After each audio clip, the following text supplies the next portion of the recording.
Have you ever wondered if laughter has any brain-based benefits? The answer is yes. Not only does it have a lot of benefits for your body, for your brain, it also improves your productivity and your motivation. Today, we are talking about the health benefits of laughter.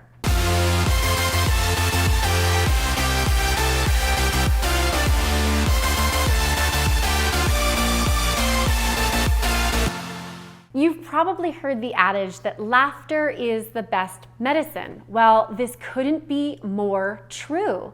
In actual fact, laughter increases the blood flow to the brain, it oxygenates the brain, and it helps with not just feeling better, but it helps thwart anxiety and depression. It also decreases stress in the body, it short stops stress hormones in the body, and it gives the sympathetic nervous system the cue to relax.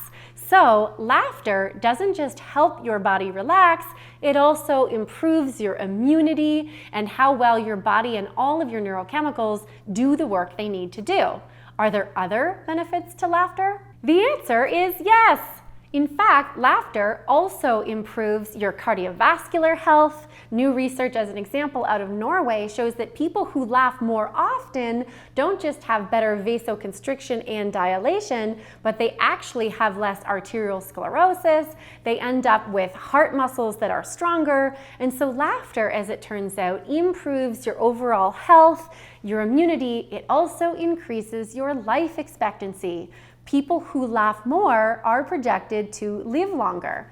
On my channel, we also talked about the health benefits of smiling and the fact that smiling increases your confidence, your dominance, your productivity, and ultimately your success. It also improves your attractability, how attractive people rate you, how likable people rate you.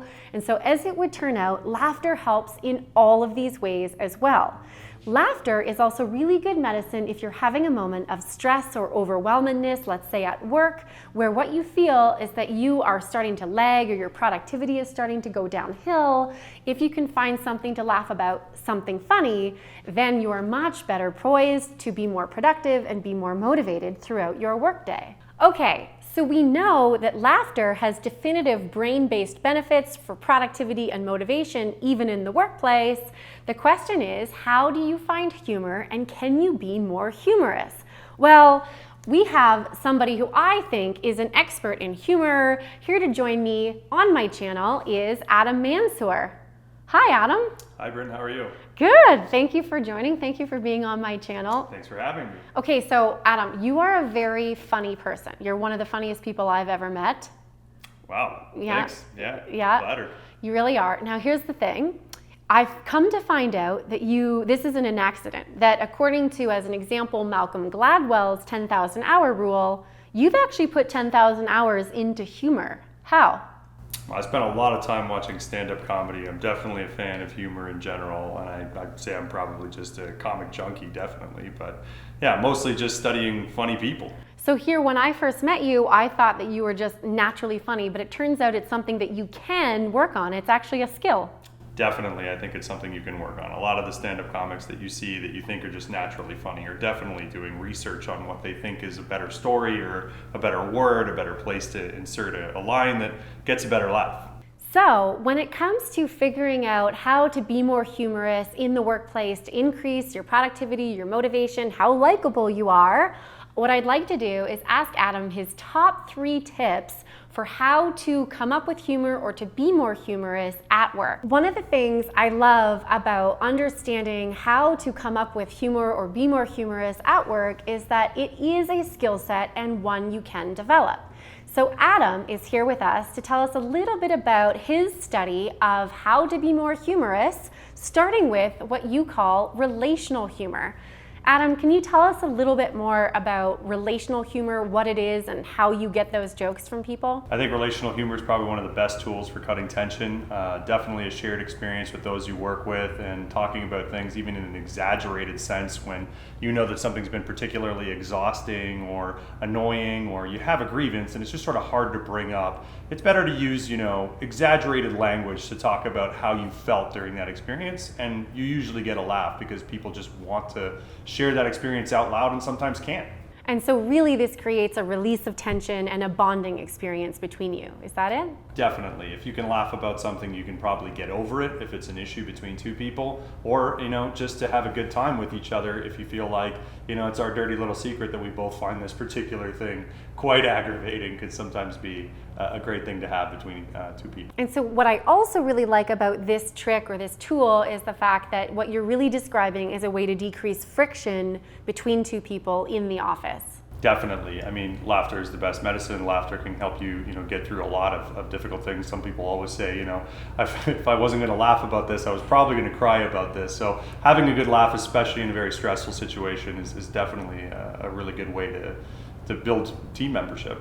Okay, so tip number 1 was really around having that relational humor. Now your second tip, Adam, was about having a quick wit. Now I thought that was something that people were born with, but you're telling me that this is something people can actually develop as a skill. Oh yeah, a lot of things that you think people thought of on the spot, especially if you're looking at a stand-up comedian who you think really just had that sort of sharp, immediate response to something. A lot of those things are prepared. A lot of the dialogue that you can, have with people is probably something that, you're prepared for. You know the kinds of things they're going to talk about, the kind of things they're going to say, and having a funny story or having a funny, response to some of these sort of anecdotal regularities, like how are you doing or how's work coming along, they can really make it seem like, you're a very sharp intellectual type of person who's got a clever and quick wit. And so really you're saving up these stories and these jokes for people in the office. Yeah, you're not walking around the office with cue cards for sure, but you definitely are preparing some kind of response to some of the regular things you're going to talk about during that day. Fantastic. Thanks, Adam. Okay, so we've learned about relational humor. We've learned about how to prepare to have a quick wit. Adam has a third skill that you can use, and this is to memorize a joke. Adam, can you tell us a little bit about how to memorize a joke and what that joke should be? When you're ready to share a joke, you probably should just memorize one that made you laugh, something that's definitely safe for work, not safe for work. And we want to try to take things away from, the usual, right? The puns or those, self-deprecating humor that just have a little bit of a damaging effect, because then you're getting the wrong kind of laugh. You're either getting a laugh that gets kind of insecurity out in the open, a nervous laugh, or you're getting laughs just to fill the air because it's somewhat awkward in the tension that you've created with some of these, deeper cutting sort of jokes. So remember a clean joke, remember something that's fun and light, and something that made you laugh, and share that with people, and you might just get the response you were looking for. Okay, so we've learned that humor is so important for the brain. It really is the best medicine. It helps with likability, with ability to get along at work. It helps with your immunity and your success ultimately. We learned from Adam that you can have situational humor, that you can be more relational in your humor, and that you can develop your wit.